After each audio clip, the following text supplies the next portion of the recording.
บ่เคยฮู้บ่เคยเห็นข้าพเจ้าเกียรติศักดิ์ศรีไปอยู่ไสบ่มีมันก็ว่าอาชีพทุจริตเด้มันว่ามันเว้านะเออเบิดแนวเฮ็ดเบิดโคตรพ่อโคตรแม่ตระกูลคุณศาสตร์มันขายของปลอมกินพี่น้องอยู่เมืองลาวหิวแห้งหลายเขาขายของปลอมเด้ของแท้บ่มีเขาเลยกินของปลอมพี่น้องเอ้ยจังแม่นเรื่องวินแย่แท้ๆเด้อนี่เด้อให้พี่น้องเอาเบิ่งเอานั่นแหละประเทศลาวเขาเจริญก้าวหน้าถึงขนาดนี้ได้ขนาดว่าเดือนนี้มานะขี้ฝุ่นเต็มไปทางใดก็มีแต่ขี้ฝุ่นเมืองลาวใจสิขาดแล้วขี้ฝุ่น50 ปีปกครองประเทศบักทองลุนกับอี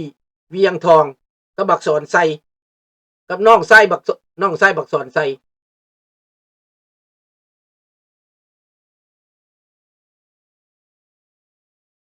แม่นแล้ว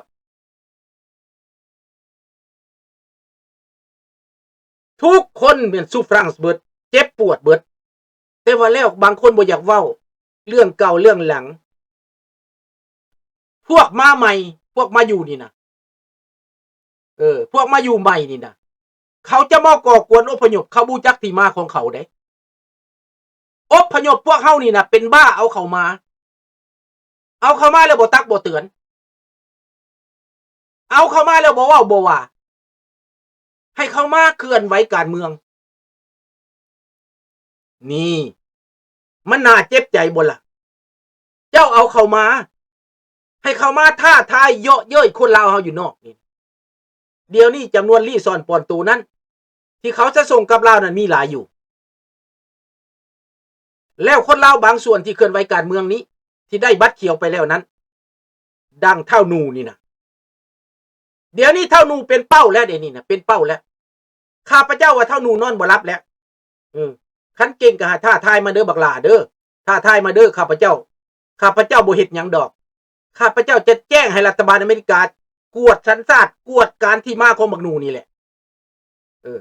พี่น้องในอเมริกาเด้อทนายความของคนลาวทุกหลักทุกเมืองทหารคนลาวทุกหลักทุกเมืองที่เป็นลาวแท้นั่นน่ะแล้วก็ตำรวจลาวที่เป็นตำรวจแท้น่ะให้แจ้งรายงานบักนูนี่มาอเมริกามา abuse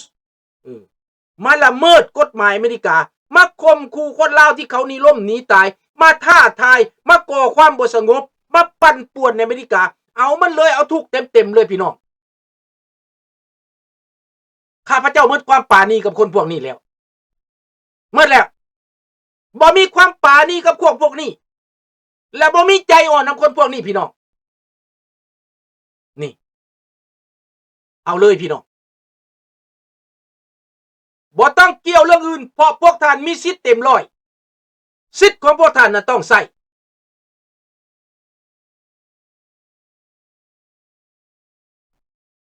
แม่นขอบอกขอบใจพี่น้องคนไทยเด้อที่สนับสนุนเท่าเขียวเราต่อสู้เพื่อเสรีภาพขอบใจพี่น้องคนไทยข้าพเจ้าขอกราบแทบเท่าพวกท่านเด้อว่าพวกท่านนี่ใจงามขอบใจคนไทยที่ใจงามเด้อขอให้พวกท่านใจงาม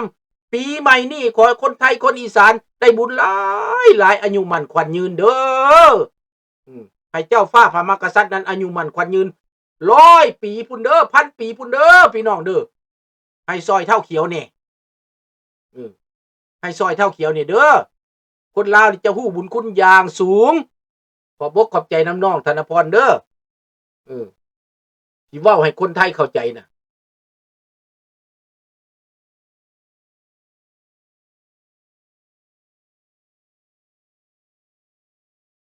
ดังนั้นพี่น้องให้พี่น้องคิดเบิ่ง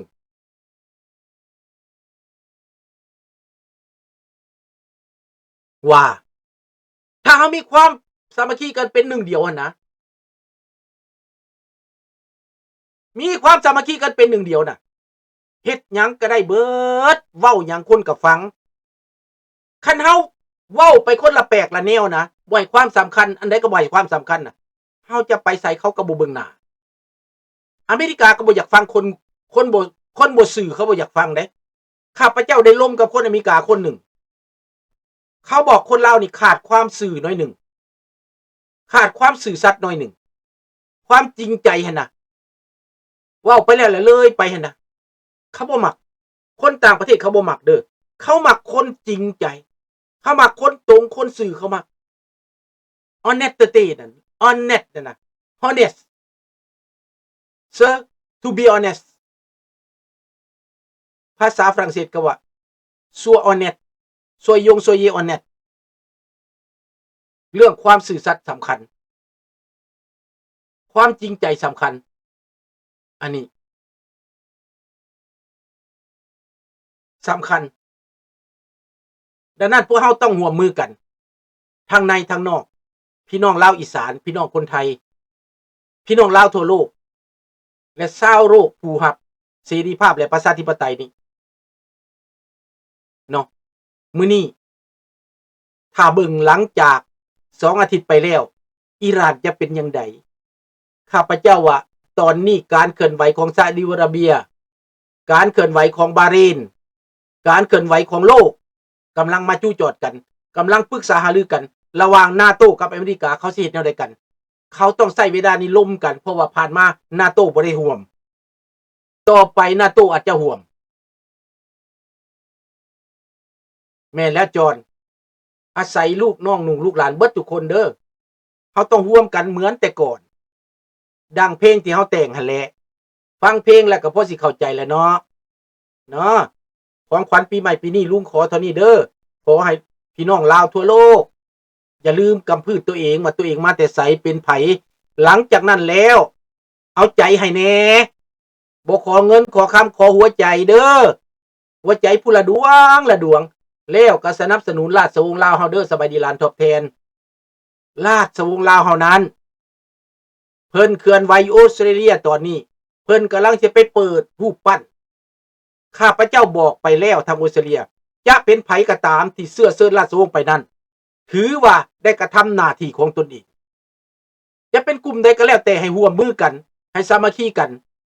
ถ้าเมื่อใดยังมีทุ่งสร้างสามหัวถ้าเมื่อใดยังมีทุ่งราชวงศ์ปิวสะบัดอันนั่นแหละแม่นชาติลาวเนาะหวังว่าพวกท่านคงจะเข้าใจถ้ายังมีทุ่งสร้างสามหัวความคิดทางการเมืองสิคัดกันปานใดก็ยังเป็นลาวอยู่เด้อพี่น้องเด้อขอบอกขอบใจหลายๆขออำลาพระจากตอนนี้ La chaîne pro-iranienne affirme que Mouka a perdu la faillite มันยัง Mouka affirme que Mouka a perdu et faillite